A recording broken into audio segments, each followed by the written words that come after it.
ప్రశాంతంగా ముగిసిన ఎస్కేపల్లి ఎన్నికలు. ప్రజల తీర్పు ఎలా ఉంటుందో చూడాలి.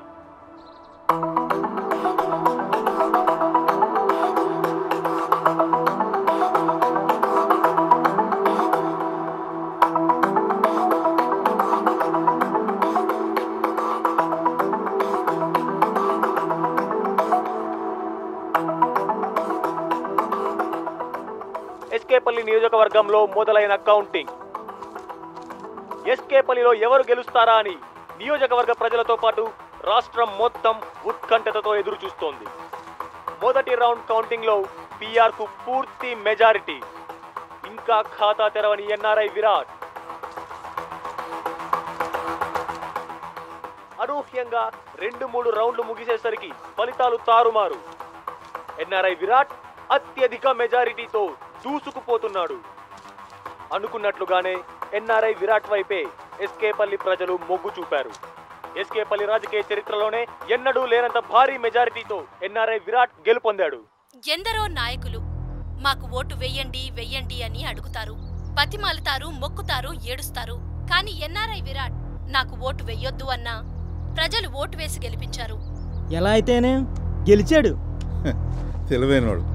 75 సంవత్సరాలు, 3 కుటుంబాలే ఎస్కేపల్లికి ఎమ్మెల్యే అయినా ఎంపీ అయినా ఇప్పుడు 4వ కుటుంబం చేరింది. జాదుగాళ్ళ కీడు జాదుగాడు, మోసగాళ్ళ కీడు మోసగాడు.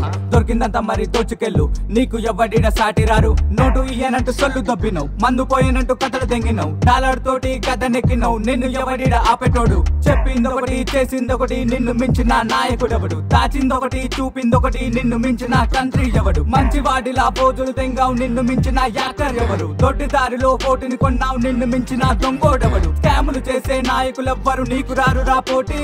నంగనాచిలా కథలే చెప్పి తిప్పి పెట్టినవు టోపీ. మాటలు నేర్చిన మాంత్రిక, కనివిని ఎరుగని కంత్రిక. మాయలు చేసే తాంత్రిక, మూటలు దోచే రౌడీవా, మూటలు దోచే రౌడీవా.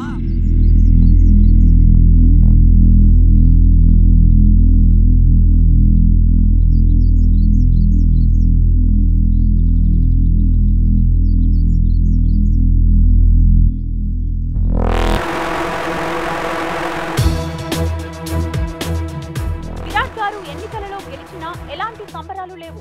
ఎన్నికలు విరాట్ గారు అనుకున్న పద్ధతిలో పారదర్శకత లేదు అని అసంతృప్తితో ఉన్నారని తెలుస్తుంది. విరాట్ గారి మౌనంతో నియోజకవర్గంలో ఒక విచిత్ర పరిస్థితి నెలకొంది. విరాట్ గారు రిజైన్ చేస్తారా? విరాట్ గారి నిర్ణయం ఎలా ఉంటుందో చూడాలి. నువ్వు ఓడిపోవడం చూడలేక ఇలా. డాడ్, నేనైనా మీలాగే చేసేవాడిని. మీకు నేను క్లియర్గా చెప్పలేకపోయాను. నా రాజకీయ ప్రయాణం ఇప్పటి పరిస్థితులకు విరుద్ధంగా ఉంటుంది.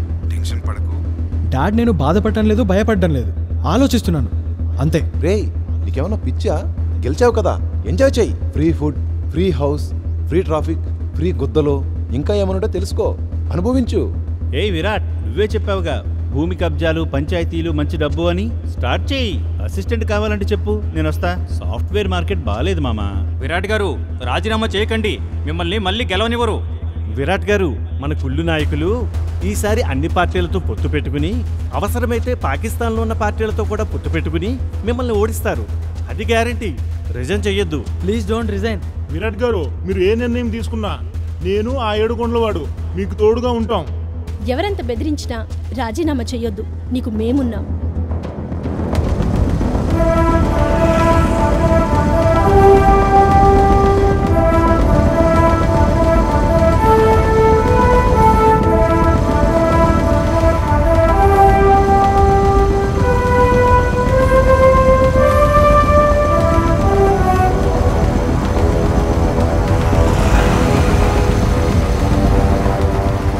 గెలిచిన తర్వాత ఇప్పుడు ఇవన్నీ చూసి వీడు ఏం చేయాలని నేను చెప్పాను బావా, అడుగు.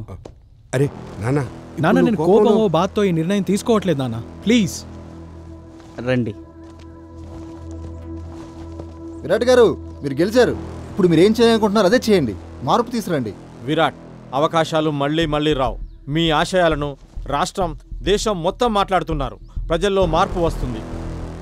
సార్, నేను ఓటింగ్ తీసుకున్న దాంట్లో సగం ఉంది, తీసుకోండి. మీరు రిజైన్ చేస్తే ప్రభుత్వానికే నష్టం. సార్, మాది పొరపాటు కావచ్చు, కానీ మీ సిద్ధాంతం ప్రకారం ఎలక్షన్స్ జరుగుతాయి. సార్, ఈ ప్రాంతం బాగుండాలని మేము అంతా కలిసి మీకు సపోర్ట్ చేశాం. మీరు పదవిలో ఉండే మా ప్రాంతాన్ని అభివృద్ధి చేయండి. అల్లుడు, నువ్వు గెలిచావు. ప్రజలు ఓట్లేస్తేనే గెలిచావు. ఇందులో దౌర్జన్యం కానీ బెదిరింపులు కానీ ఏమి లేవు. డబ్బుతో మభ్యపెట్టడం కూడా ఒక విధమైన దౌర్జన్యమే మామా. అది కరెక్టే. మళ్ళీ ఎన్నికలంటే చాలా ఖర్చు. అసలే రాష్ట్రం అప్పుల్లో ఉంది. ఒక మంచి రాజకీయ మార్పు రావాలి అంటే కొన్ని త్యాగాలు, నష్టాలు మనం భరించాలి. ప్రజలు దాన్ని గుర్తించాలి. సార్, మీ రాక, మీ ప్రయత్నం ఒక మార్పు. మీరు ఎమ్మెల్యేగా ఉంటే మంచి జరుగుతుంది. ప్రజాస్వామ్యంలో కూడుగుడ్డలేని ప్రజల మనోభావాలతో ఆడుకోకండి విరాట్ గారు. సార్, మళ్ళీ మీరు ఎమ్మెల్యే అవుతారని గ్యారంటీ ఏంటి? రాజకీయాల్లో ఏది శాశ్వతం కాదు. రాజకీయాల్లో ఏదీ శాశ్వతం కాదు, కాకూడదు. భారతదేశపు సమస్య అదే. రాజకీయ పార్టీలు కుటుంబ వారసత్వంగా తయారయ్యాయి. వాడు, వాడి కొడుకు, వాళ్ళ కూతుర్లు, వాళ్ళు ఎంత అసమర్థులైనా వాళ్లకే నాయకత్వం ఇస్తున్నారు. 4 మాటలు ఇంగ్లీష్లో మాట్లాడి ఫోన్లో మెసేజ్లు పెడితే చాలు, వాళ్లే గొప్ప నాయకులు. ఇది మారాలి. చూడు బ్రదర్, మాటలు చెప్పడం, సందేశాలు ఇవ్వడం, హామీలు ఇవ్వడం, బూతులు తిట్టడం చాలా సులువు. దానికి ఎమ్మెల్యే అవ్వనక్కర్లేదు. ఫోన్ ఉంటే చాలు 100 కామెంట్లు పెట్టచ్చు, మీమ్స్ క్రియేట్ చేయొచ్చు, బూతులు కూడా తిట్టచ్చు. అవి కేవలం మనకి తాత్కాలిక సంతృప్తిని మాత్రమే ఇస్తాయి. 10 ఏళ్లగా చేస్తున్నాను. నేను అనుకున్న పద్ధతిలో ఎమ్మెల్యేగా పోటీ చేసి ఓడినా గెలిచినా కనీసం ఒక్కరు నన్ను ఫాలో అయినా అదే నాకు పెద్ద విజయం.